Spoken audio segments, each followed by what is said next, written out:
My guest today is Alex Farah, who is an Afghan-Canadian director and editor whose work has been screened globally at Berlinale, Telluride, and Clermont-Ferrand. Now, his first short film, Sahar, premiered at Toronto in 2014. Notably, he directed the narrative music video for Meet You at the Light, which won both the Grand Jury Prize and Audience Choice Awards at South by Southwest in 2022.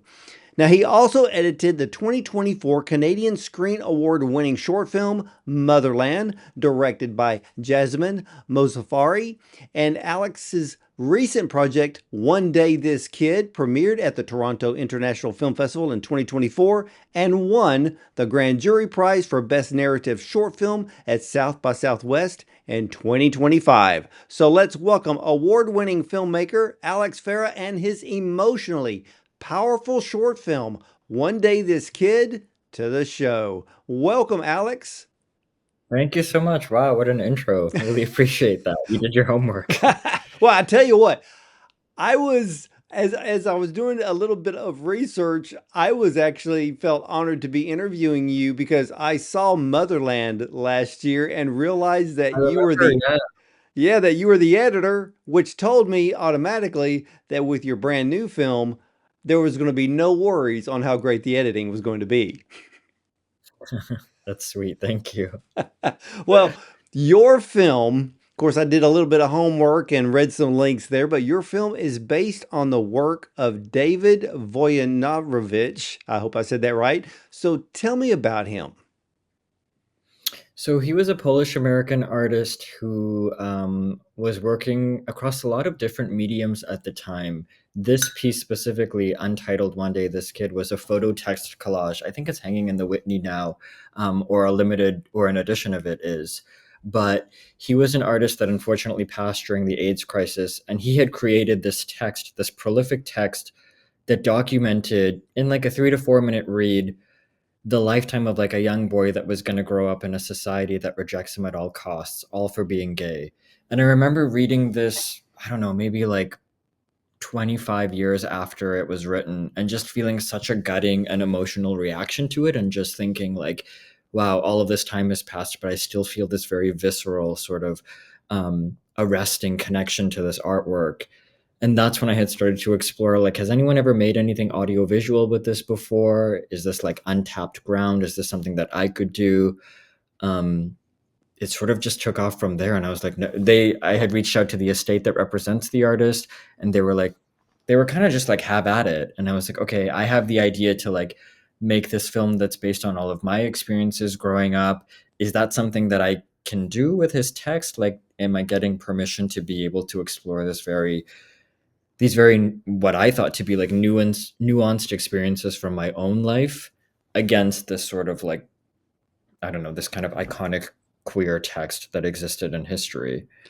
Yeah, because that's the thing. Because I went and read the text, and then I started Yeah. wondering, how did you take that text to shape your short film? Because Hmm. I mean, if anyone takes the time to read that text, I mean, it is heartbreaking. Hmm. Yeah. So when I had originally started writing the script, the text was actually a voiceover that I was applying to all of the scenes. So when you watch my film, like, there's not a ton of dialogue because I think originally the intention was to fill it with this voiceover. But as I started to write more and more drafts of the script, each of these scenes felt so much more lengthy, and I think the time between like the lines of dialogue or the lines of the poem that would have started to be introduced throughout the film, it just, I couldn't really understand the right cadence or this rhythm that was going to exist in the edit. And I think eventually I was like, I think it's okay that this text was the jump off point for me to be able to like create this fragmented piece that explored memory and coming of age in this very expedited way, and just kind of borrowing from the rhythm of the text rather than like, here's, line for line, a playback of that in the film. And I think ultimately it was the right choice, just because I imagine that it would have gotten really busy and maybe like arguably more melodramatic or maybe a little more didactic than how the film even kind of currently exists in its form. So But I love that the film still borrows from the name. You know, like I think I always joke about this, but like in an ideal world, maybe the film would be playing in some sort of like dark screening room in a gallery setting, and then just outside you have like the photo text artwork on the wall is sort of like this inspiration that started it all, or something like that. Yeah, when I read the text, but I read the text after I had watched your film a few times. So when I read the text, Right. I'm like, man, if somebody made a film like you just said, line by line of the text, I don't think a lot of people could emotionally handle it Hmm. because Yeah. it's heartbreaking, it's dark, it's deep, it's real life, but it's would you almost call it almost pouring salt in the wound? Because boy, I mean, if people would see something like that line by line, so, there'd be a lot of pain. Yeah, I almost wonder if it would like if some sort of visual representation would do a disservice to the text because it's so harrowing and so horrific and tragic on its own. I think there's something powerful about it just existing as text on a page and not even some sort of voiceover or narration, but your mind kind of fills in the gaps there. And the sort of, I mean, the common trope is like, oh, that didn't need to be a movie. That book didn't need to be a movie. That text kind of like exists powerfully just on its own. Um, but I would be curious to see what that more sort of like line for line translation could look like. Yeah, and I think you said the perfect word, tragic is the perfect word for that text. Now, in your film, I noticed that there were so many small, poignant nuances with Hamed as he was growing up. It really shows that we are shaped by our surroundings, especially interactions with others, correct? Yeah, I would say so. Like the environments that we grow up in, um, this sort of like inherent discouraging of self-expression of all sorts. I think all of that is sort of embedded in not necessarily just the culture that we grow up in, but at that age specifically the household that you grow up in, right? Because the environment that exists in your own four walls could be so drastically different. And so for everyone who like sort of watches this film and they're like, "Oh, it's 2025 and like the times are so different." I totally agree with that, but I think like it doesn't take away from this sort of way that so many people come of age in these specifically nuanced environments at home. Well, it Yeah. may be 2025, but there are still homes that portray exactly what you showed in the film. And, Right. yeah, sure, we can say times are changing, but there are families, there are homes where time hasn't really changed. And there's a scene in the film in the beginning where it's the living room, the kids are having fun, they're dancing, but then the father comes in and when I just saw that scene, just by itself, not connecting it to anything else in the film, just that by itself, I thought I kind of agreed with the father. What was on television was not appropriate for the kids at that age to watch, but the mother looked at it as the kids just having innocent fun, which I could completely understand. But the pictures of any kind can enter through the eyes of the soul. So, how did you interpret that particular scene? I think it is just like the interesting thing that I wanted to explore was like as a child, this joy or this curiosity isn't like a direct tie or a direct result from seeing like a shirtless guy. It's not like, oh, there's this like sexual tingling or something that happens to a child at that age. I think it's like there's something that just sort of like is some sort of knob that's turned in queer people at that age that I think you just detect some sort of like something feels off or different about my reaction to this, or something feels like I'm a little more curious or I'm leaning into this a little more. And in that situation, like that was sort of personified with the kids just having fun and just dancing and like feeling this proximity of intimacy and closeness with his sister, with his mom, just like having a hoot and a holler, having a good old time. And then the father just sort of like exists as this oppressive force against that, which I think is maybe common for a lot of like young gay boys who are just kind of like dancing or having fun or not really like focused on what their behavior is emitting at a certain age. Um, that's sort of how I interpreted it, as like the father's fear is manifesting in a way that like he just feels this sort of, I need to shut this down right now because this means more than what it currently just exists in its form of kids dancing, you And know? that's the way I read it. Yeah, because Right. I was looking at it because that scene is really where you're looking, you're wanting, you need to look at it from the father's point of view, but at the same time, Hamed is just this innocent child. He's having fun. The Spice Girl videos on TV, like what's the big freaking deal, you know? Yeah. And but what I loved with the changing of the scenes, and of course, I have to give you uh, great kudos for knowing where the dialogue has to be. You made it very minimal in dialogue, which I absolutely love in short films because sometimes just a little is enough. Let the camera do the work, let the actors do their job. Even if they're not saying anything, they're still telling the story. You even had Right. this really short scene in there where uh, the father was even correcting his son that he should not been in the sauna without him. But I looked at the Mhm. scene and I'm like, yeah, but that wasn't his fault. That was your fault. Right. Yeah. You know, because you're at this facility, everybody's having fun, they may be working out or swimming or whatever, but you left your kid unattended. Mm-hmm. Yeah, it's like that negligence is now being brought to the child as like, you know, scolded in that form, which I think is maybe like a dad coded thing or just a man coded thing. Sometimes it's like there's this um, baked in refusal to acknowledge responsibility for something, maybe. Yeah, yeah, and but it goes back to all of these scenes put together where you show just these nuances as Hamed is growing up, where a lot of people in society want to point a finger and go, yeah, that's why he's that way. That's why he's that way, or this way. Mhm. And but in your film, it wasn't like that. It was like this natural course of just growing up.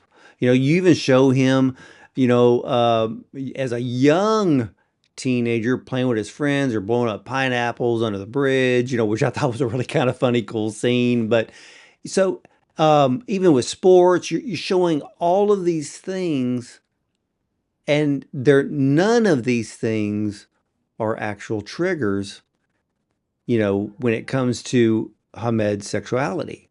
And Mhm. and so which I thought was brilliant with the way that you did it. But I want to ask you because I noticed when Hamed was, I'm going to say an older teenager, maybe he was between 16 and 18, um, when he was at the mosque with his father, Mhm. mentally he wasn't really like into it. He was kind of going through the motions with everybody else. He was there because he was required to be there by his father. But then later on, when he was older, he sees other Muslims praying in the park. The look on his face, it took him back when he would go to the mosque with his father. Um, he's dealing with the memory of that time, or was he in conflict of who he wants to be and then what his religion wants him to be? Right. No, I think that's an astute observation and a good question. I think, you know, the point of the third act of him as an adult and these sort of moments that kind of feel haunting, that feel like they're reminiscent of a certain time.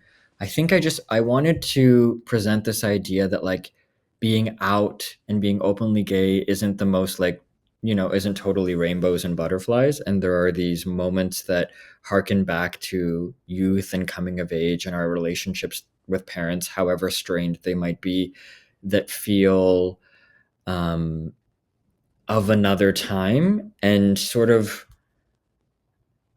like there's this inherent grieving that maybe happens with people when they come out and live openly gay, that they've sort of sacrificed or that they've given up these other parts of their lives.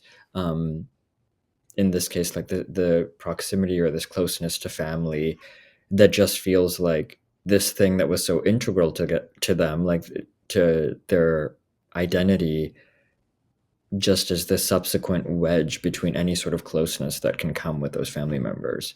Um, so I think it's just like living authentically still sort of comes at a cost at that time. Even like being out, not everything is as promised as it might seem when you're closeted. Okay, which is tougher? Those that are open, is society tougher on them, or is the struggle with the possibility of a religious morality issue? What do you mean when you say this? Like, Well, because is when it I the saw him in the mosque, and then I noticed when he was looking at the ones in the park, you know, because I have done other interviews with either Afghan filmmakers, Iranian, and this subject comes up, and and if they're still living there, there's this constant danger because for them it's more focused, I guess, on a religious morality issue that brings the danger to them, and of course for some, being open. So when I saw those scenes, I'm like, okay, is he struggling with both? Yeah, right. I mean, again, fair observation. For me, it was like the the sort of statement, if there was to be one, was less about sort of reconciling that he's not practicing Islam the way that he was sort of raised to, and more just like this memory that harkens back to something that he did with his father. That I think, like, even like, for example, with myself, I'm not practicing, and I was raised in a way that where I was conditioned to saying that I was Muslim, but not really sort of going through the motions as much. Outside of just like you mentioned, like going with my dad to the mosque and sort of participating, but beyond that. And I think there's this sentimentality, however melodramatic it might be interpreted, in that moment where he's looking at these men and just yearning for some sort of connection to his roots and to his father, not necessarily to the religion from my perspective, but to this other time where things felt a little more simple and where the stakes weren't as high as they are now. Yeah, that's a perfect observation because I saw when I saw the look on his face, you know, my first thought was he was thinking back during the times with his father. And Mhm. and which leads into and we'll get to towards the ending scene, but uh because a son wants to always please his father no matter what. And so it was there. Now, there was the scene where his sister was plucking his eyebrows. And Yeah. his sister told Hamed that his mother asked about him. Um, and I was looking at his response. Did Hamed separate from his parents because of his sexuality? I would say that it was a strain in their relationship that definitely created distance and maybe varying distance for each parent. I think like with the in that scene with the mom still asking about him, I think that there's this sort of, maybe it echoes, the mom sort of being in on it when they're dancing with Spice Girls. Like I think that with mothers, there's this kindred, unconditional love there that I see, that she's still sort of curious about her son and how he's doing, and there's still a lot of love there. And that's sort of like in the Uber scene too, where like the mom is off camera, but she's not like coming to the phone into the video to say hello to him. I think that there's a visible strain there, but there's still on both ends a yearning to connect. Well, Which again, when he has no, that sort go, of yeah, go. flashback, Yes. yeah, that sort of flashback to his mother, again, there's this more direct tie to her that I think he really wishes he could have. Okay. Now the scene and I had to keep replaying the scene over because I really wanted to try to get the meaning of it because it's a short scene, it's a one line scene, but the scene, I believe it's the scene with his mother when she asked him, "What did you say?" And Yeah, the look on his face, was she referring to the fact that did he tell his father that he was gay? right.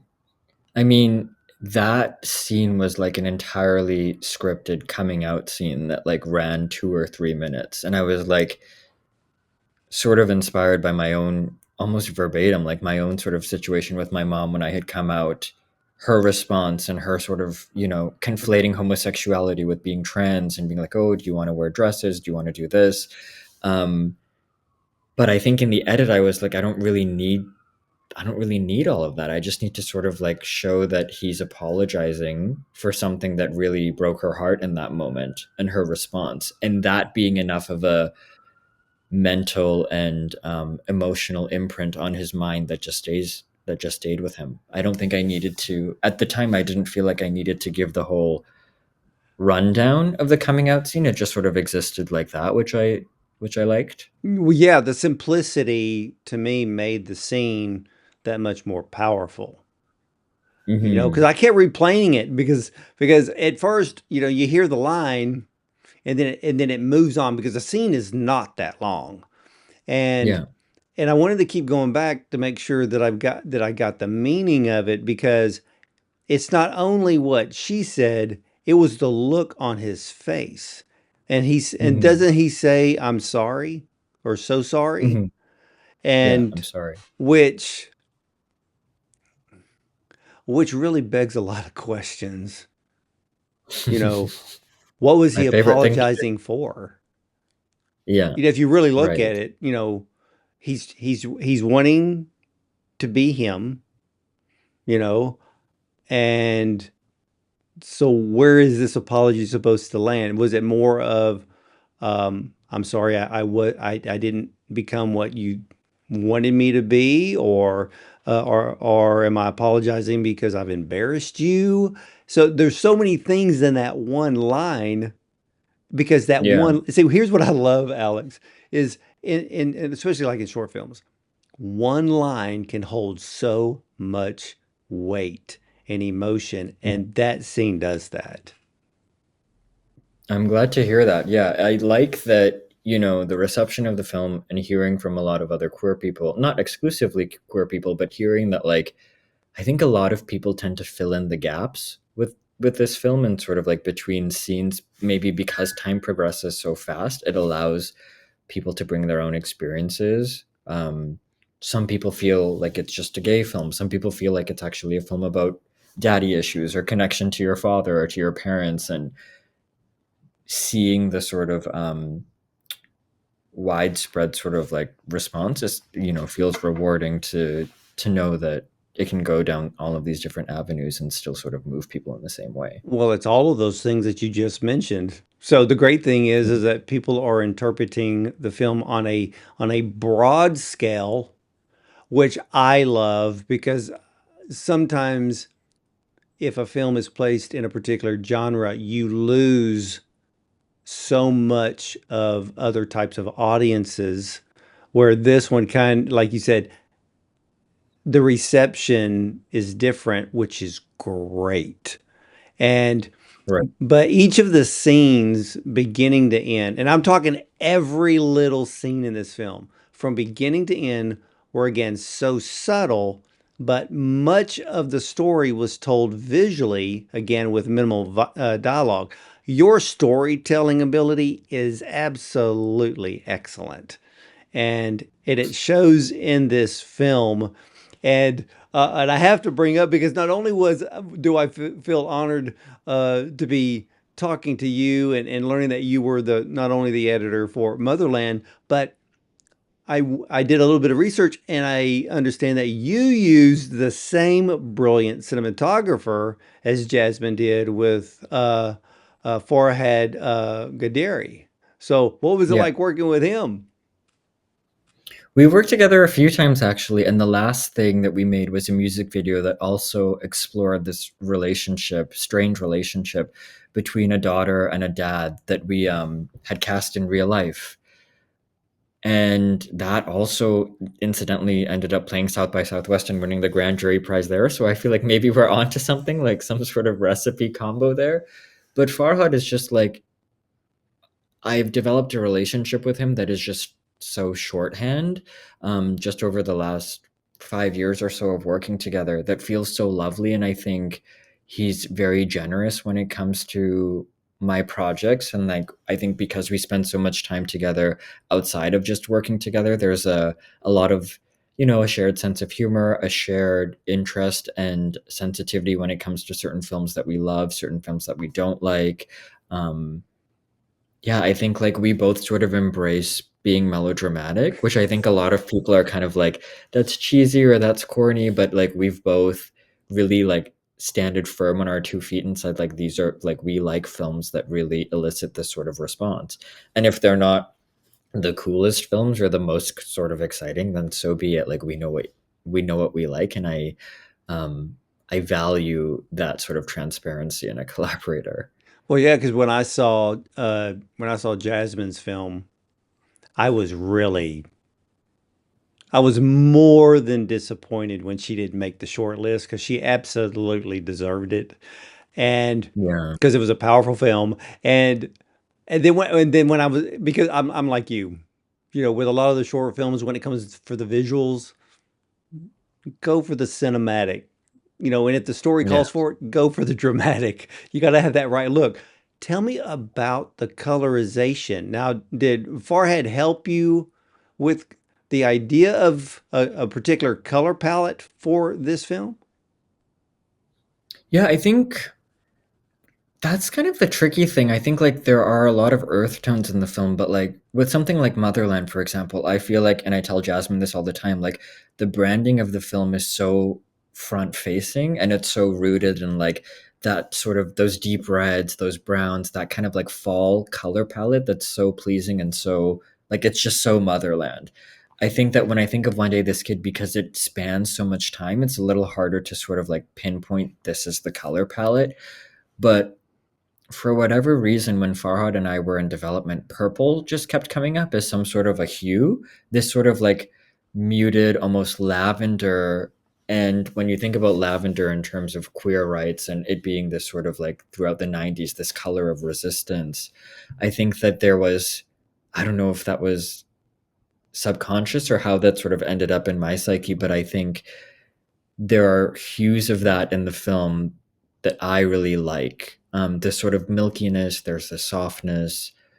We shot on film across those 3 decades to sort of create this unified aesthetic, which was a choice, especially working with like first time performers across, I don't know, what felt like 20 locations.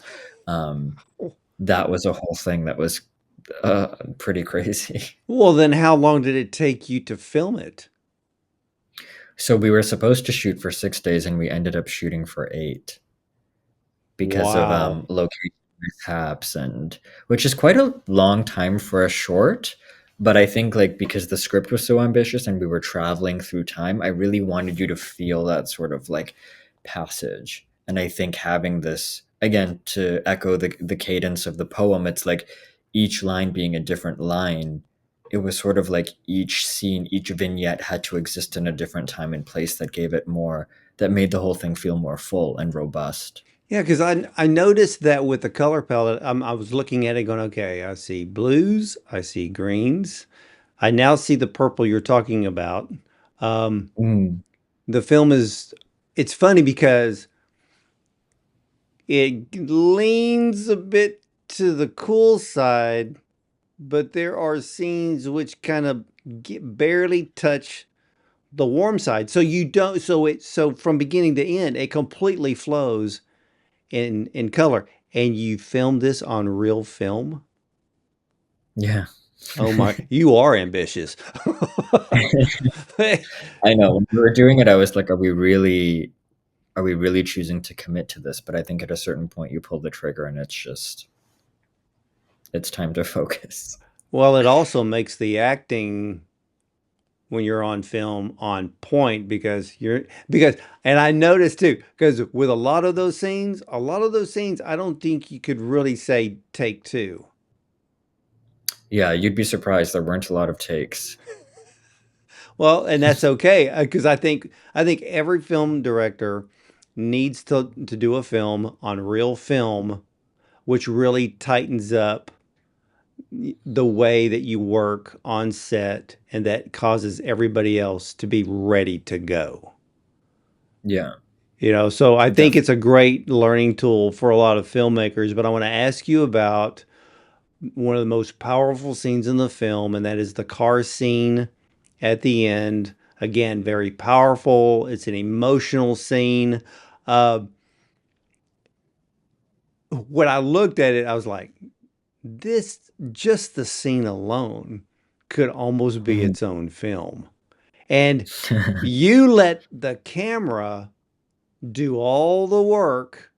And of course, uh, is it Masi or Masi Yes, Hamar? yes. And he didn't have to say a thing. But Yeah. man, I went back, had to watch that scene multiple times because I wanted to hear, I wanted to hear the voice, of his father, well, all he had to say. Then I went back, watched it again to hear the father again, and then see his reaction. But then I went back again to watch him only, and it's the subtle little things that he did. You see the throat move. You see, you see the eye. You see, not only is he, he's sitting there driving, but he even just barely makes that eye movement off to the side Mhm. because it's he's trying to absorb the whole thing because now everything has come to a head. And then his partner is in the passenger side, so he makes that little slight look to the left out the window because it's like he's trying to hide his emotion, but it's there. And Mhm. man, what a scene. I mean, of course he's driving. How long did it take you to film that part of it? That was a good chunk of change. I think we did I think we did 4 takes of that. Um, yeah, we had, but I knew that because we knew how much weight it was gonna carry in the edit, we knew that we had to allocate, like, half of a day to just getting that.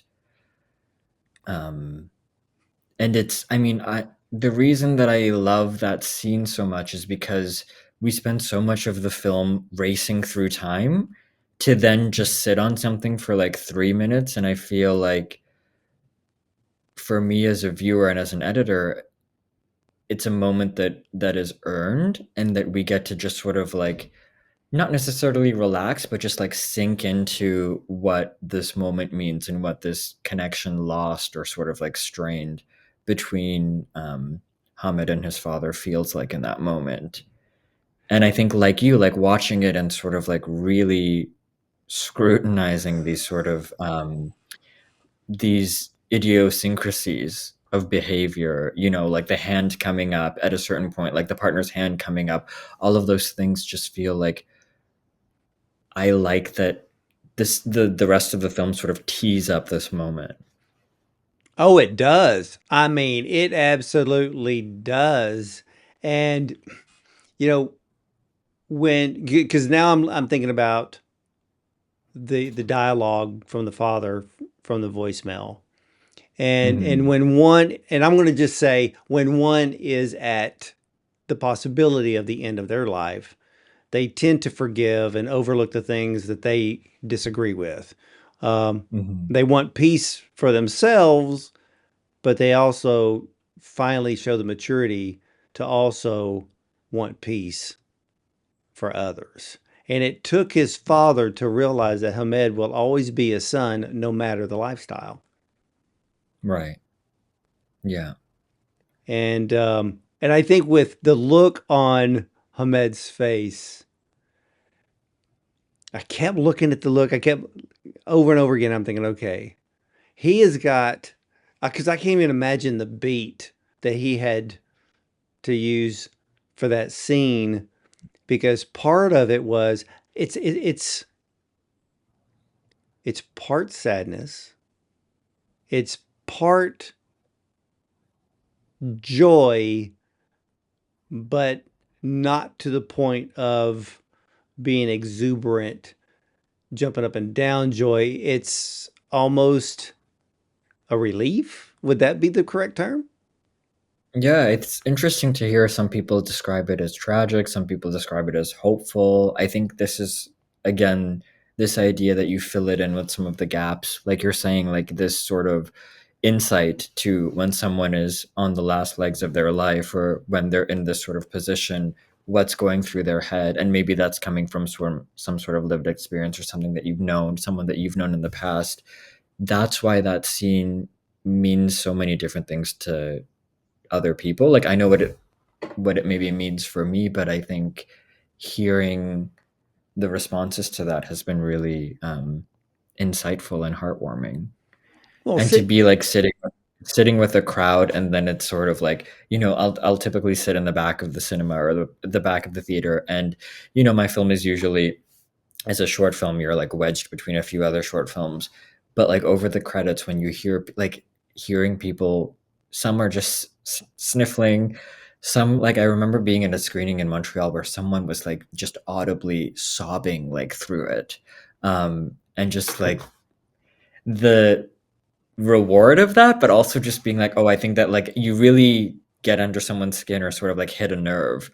At South by Southwest too, there was this straight guy who had such a, like, who was sitting in front of me, and I could just see his shoulders sort of like shaking through the ending, and I ended up giving him a hug at the end of the screening because I felt like he was having such a maybe parent child relationship to watching that on screen, and you never know what people are going through with their parents and end of life and all of that. So it's, yeah, it's been interesting to see. Well, I was actually going to ask you that exact question. What is the response as you're sitting in the theater? Yeah. Because so many filmmakers are like, they get so nervous, and then they want to see what the reactions are in particular scenes. Was it the right reaction? Is it a surprise reaction? They start Yeah. learning what people, just by the reaction, they start to understand what the audience is pulling from the film. And so you've already answered that question for me, because yeah, it's going to be powerful. But again, it's a film that elicits a broad audience. And to me, film has to be made for a broad audience and not to be so narrowed. And you did that. Now, you have to tell me about the music score by Cyrus Reynolds. It is very powerful. Yeah, so Cyrus just sort of came out of nowhere. He's someone that Farhad had sort of like had a bit of a relationship before, our cinematographer Farhad. I think he had lent him some artwork for a cover piece that he did years ago. And when I was trying to I found that score in the edit. I found a piece that Cyrus had made that had sort of inspired the fine tuning of it that we did in the edit. But I was like, as soon as I heard it, I was like, whoa, this feels like it was catered to, or like a perfect, like fit like a glove. And I think, you know, I didn't know that that moment was gonna have music when I was writing it out because I felt like it could sort of survive on its own. But this is the part where I say that, like, I like to lean into the melodrama, and if music is kinda gonna be a lubricant for that moment to some viewers in a way, I'm okay to embrace it. I think, like, maybe some purist filmmakers will be like, "Any sort of music that you're trying to orchestrate this emotional moment, like, cut it out." But for me, I'm like, that's on its own, that piece of music just is so evocative and so tear jerking to me that I was like, well, I would be foolish to not sort of marry those things together in this moment if I could punctuate it even more, which I feel like it's doing. But I really, really love that score. I really love it Oh, in that scene. it's an amazing score. I went back after watching the ending a few times, and I went back because when the credits started rolling, I was just like, wait a minute, that music score. So I went back to the scene just so I could see when the music came in, and I'm like, that music score is multi-layered. And Yeah. and it's multi-layered in emotion because if you watch the scene and but when you watch it and you watch it with your ears bringing in the music score, you can see his emotions, and then you can see how the music, the part different layers of that music are fitting his emotions. And I mean you talk about picture and music and having the synergy that works. It worked. Yeah, no, I'm glad to hear that. I mean, you could actually listen to the music score on your headphones by itself and enjoy it. Yeah, exactly. you know, so, Yeah, I really wanted it to like, I think the intention was to just like really, I think the music starts so much sooner than you think, but it just sort of like creeps under the dialogue eventually. And that's kind of what I wanted it to do, to sort of fight back against this sort of slapping the music on and just sort of like, creating this moment. I liked that it sort of crept up on you when you were paying attention to something well, else. yeah, because here's the cool thing about that. The music does creep in because when the audience is watching that scene, the first thing they're doing is that their ear is going to what the father is saying. The total Yeah. focus is on what the father is saying, and then the audience's visual senses are moving towards Hamad's reaction. And it's funny how you did it because I'm not going to say funny on how brilliant you did it. The music comes in, we're focused on the dialogue. Then, when the dialogue starts to get to the very end, you pull the audience from the dialogue to the look on Hamed's face. And then, as we're concentrating on that, then we get the envelope of the music bringing us closer. And there is just this there's just this expansive feeling that comes over that scene. As the scene moves towards the very end of the film, we're caught up with that score as you bring us right into the credits. Freaking awesome. I love that. Yeah, I'm so glad that you're having that sort of reaction to it and thinking of it as its own sort of film, because like I said, I just love being able to like race through the film and then like land on that and just have all of these other layers start building up this kind of moment that really is the emotional climax of the film at the very end. Well, yeah, it's So like that's watching, but see, here's the thing. I don't think you raced through it. I know you say that, but for me, you didn't race through it from beginning to end because we're watching a family movie. We're watching family video that's been edited together. Of course, that's putting it in simple terms. It's way bigger than that.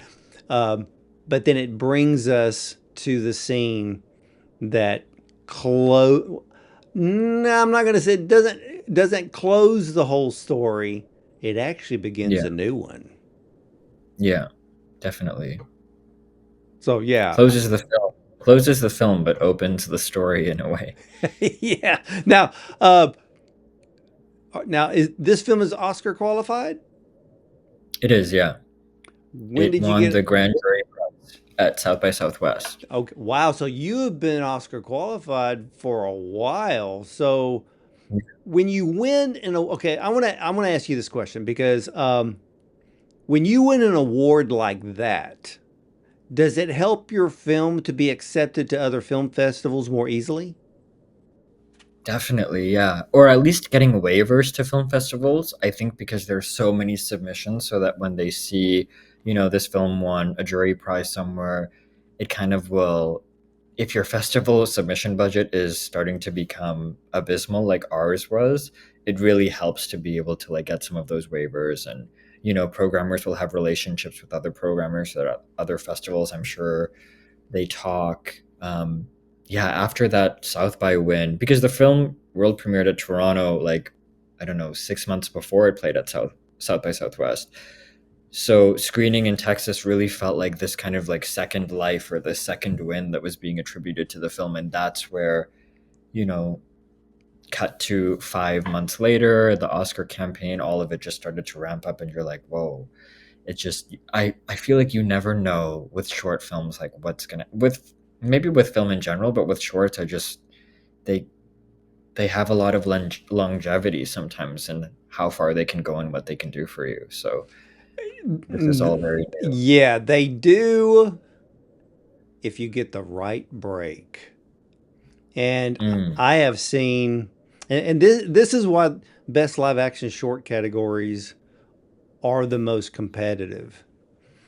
I yeah. have seen short films that are so good, and I'm talking being at the top of the food chain, and Yeah. you wonder why they've never won a festival because the competition is so fierce.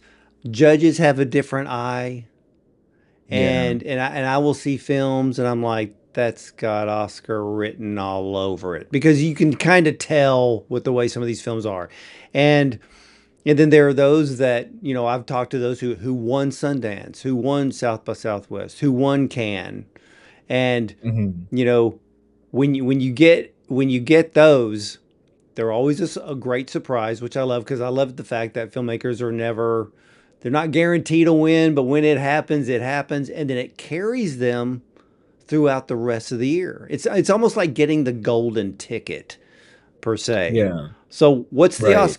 what's the Oscar campaigning been like already? I I mean, it's almost like, I'm not saying off the record, but I just feel like it's so there's so many ways to play this. And like you're saying, the live action short is just so unpredictable because anyone can kind of slip in and slip through the cracks. And I think what I've learned is like there's not a lot of crossover when it comes to the festival world and then the Oscars world.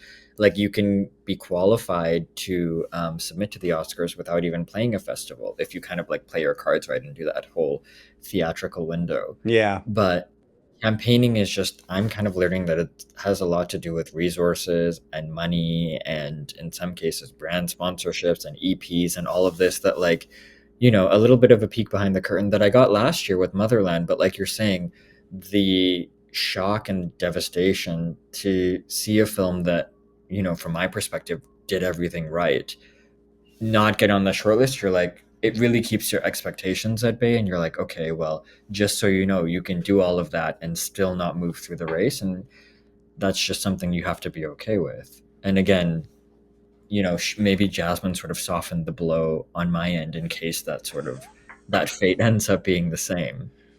Well, Motherland is a perfect example. And Yeah.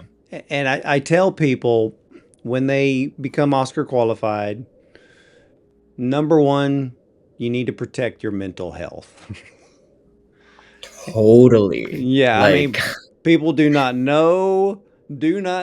And what made it so harsh on Jasmine was her film kept being mentioned in the top yeah, five from Variety and Hollywood Reporter and all these others. And I sit here and I go, because I read them both all year long, but when it comes Oscar season, then I hate both of them yeah, because yeah, they have no business making predictions because it's not fair to the filmmaker that they're listing. It's harder on yeah, them because then they have this expectation thinking, "Oh, we're a front runner," when look, nobody is a front runner when it comes to the yeah, Oscar race. You won't know until shortlist time because I've seen it last year. I've seen it every year, and this year there's going to be more broken hearts because the competition is so yeah, stiff. But yeah, but look, I mean, when I'm Not a Robot won the Oscar, yeah. nobody expected it. Nobody. Mm.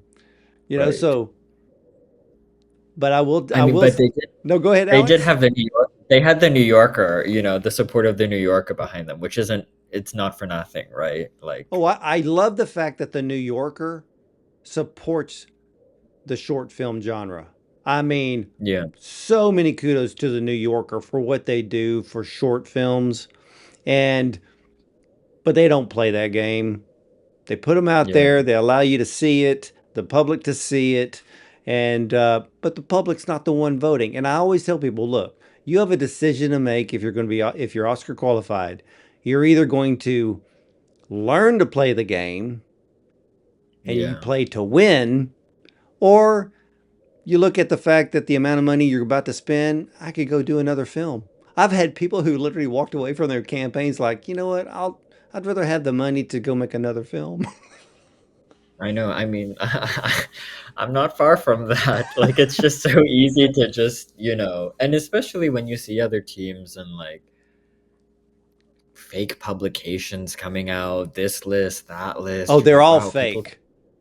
Yeah, They're paid to these sort play. of like it's literally like politics. Do you know what I mean? Like it's like people like, campaigning to be a politician and Yeah, I yeah. Then all just the celebrity EPs get tacked onto a film.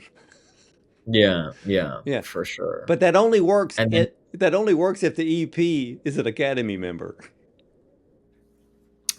yes and no. I've seen like a few where that I mean, or if they have a huge social media following or I just feel like they just need to like the film. I think if you have an EP that like rides hard for the film and not an EP that's gonna like be a deadline headline and then you're never gonna hear from them again, like that's obviously that's not ideal. But I think how I've thought about this Oscars race is like going into it with the expectation that you don't get shortlisted, are there certain people that you can meet along the way with this momentum that you might not otherwise be able to meet later? So that's sort of like, when I'm meditating and being like, before you walk away from this, just think like each day, could I get a conversation? Can I get into this room with this person to establish a relationship right now when we don't know what the outcome is, and could that benefit me with my career long term? That's Are how there certain things along the way, so that's how I look at it because I have interviewed so many filmmakers. If there's a film that I just like fall in love with, then I'll go, okay. So I'll make so I have a separate file list and I'll go, the cinematographer is, yeah, the music composer is, and I make this list because, as I'm writing a script, I want to go back to that list and go, okay, whose work do I admire that I can reach out to? And I yeah, think the of course, connections, because see, here's the thing about the film industry, and I've worked in multiple ones. I mean, even the music industry, which I hate yeah, because that genre is competitive. The film industry, everybody wants to work together, right, not in music. You know, yeah, film, it's a community, there is vision, there are hopes and dreams. Even with filmmakers that make the short list, I mean, like I've had top A list producers tell me we only aimed for the short list because they knew, because they're a producer, they know how to turn that short list into future capital for the next mm, project. And then, that's good to yeah, so I always tell filmmakers, look at it at a different level. Yes, because the short list is to say, we've already proven to everybody that we've got the talent as a team to get there, and then they can use that to their advantage. Once you get yeah, nominated, here's the thing where a lot of people lose their sight on. Once you're nominated, you have to think like this.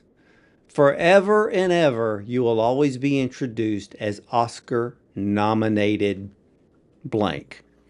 If you yeah, win, great, awesome. You can't take that away. It's written in stone for life.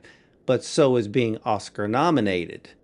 And Yeah. again, that goes to focusing on future capital. Look, we live, Yeah. we're in an industry that's based on funding and capital to get these things made. And I say, if you get the card handed to you, play it. Yeah, of course. And I mean, you've had a finger on the pulse of the live action short race for like years now. Have you is does it continue? I guess it continues to shock you too. Like you haven't noticed certain trends that have somehow risen to the top, or just like looking The best, at the the best, the top trend would be uh, warm, fuzzy, and heartfelt. mm, Emotional, where the audience leaves with a sense of joy, relief, and oh yeah. And see, your film gives us that at the end, you know. right. And then, but like I said, I'm Not a Robot was a completely shock. I knew people who loved it. I knew people who didn't, Yeah, overall on the right. film. Then you look at the year before when Wes Anderson won, nobody was happy about it. They're like, why is he even in this category? Yeah. So that ticked off a lot of people because the other four films. So when that Oscar got announced, when Wes Anderson won for Henry Sugar, He wasn't that even there. what now? He wasn't even at the show. No, neither was Cumberbatch. Mm, And that was really a slap in the face because here's the thing about the best live action category for the Oscars. That is the Oscar that changes the life of an independent filmmaker.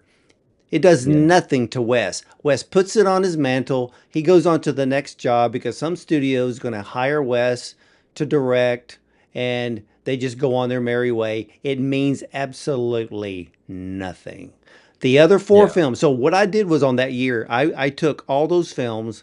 So, Wes won. I moved him out of the way. I looked at the other four.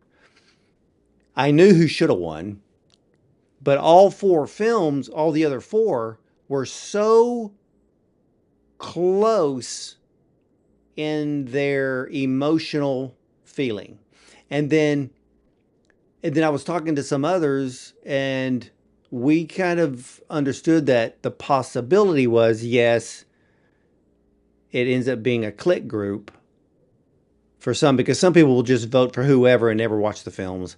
But those four, I believe that the voting was so tight, they could have just been separated by less than 10 amongst each of those because I heard people said no, Invincible should win. Some thought Knights of Fortune should have won. Red, White, and Blue would have caused a seismic shift across America if she would have Yeah. won. And so it was just that feeling that Hmm. year. So that for the 2024 Oscar Best Live Action Short, it is still causing pain. Right. Interesting. you know. Yeah. But but Like this year was a it's so surprise. But hey, like I say, if you're gonna do it, learn how to play the game because it'll come in handy next time, and then play to yeah. win. Yeah. My friend Vincent actually directed Invincible, so I was like kind of picking his brain before we were choosing to do this campaign, and he was just like, it's really unpredictable, so just sort of Oh, a keep your lot of expectations. people loved Invincible. I mean, when I Yeah. kind of took a private little poll, people leaned on Invincible. Mm. And I Yeah. think why people loved that film so much is it was the visuals. The visuals were Right. very, very powerful. Um, he had the whole fire and water effect, within the cinematography. That's why. And Mm. then Red, White, and Blue. That was the storyline with a gut punch that no one has been able to duplicate on film. Right. And Right. the Night of Fortune, it was endearing. And let me tell you something, endearing can win an Oscar. I mean, an Irish Right. Goodbye won in 2023, and that's they won because it was heartfelt, funny, you loved it, and there was no competition that year, except for Yeah. Cyrus's Neshvad's The Red Suitcase, which was just wow. Yeah. Yeah, I'm just happy to get on the short list. Well, I you're don't, I on. don't, Yeah. Well, you keep aiming high, and we'll see what happens. yeah, no, this was lovely. Thank you so much for it. I really appreciate it. You're very welcome. And ladies and gentlemen, hey, we've talked a lot about Alex Farah's film One Day This Kid, as well as kind of getting a bit into the whole Oscar campaign situations. But this film is about a young kid growing up under the weight of his father's expectations. Hamed contends with fear, desire, and shame in search of a self unknown. Now, the film is based on the text by David Voyanorovich.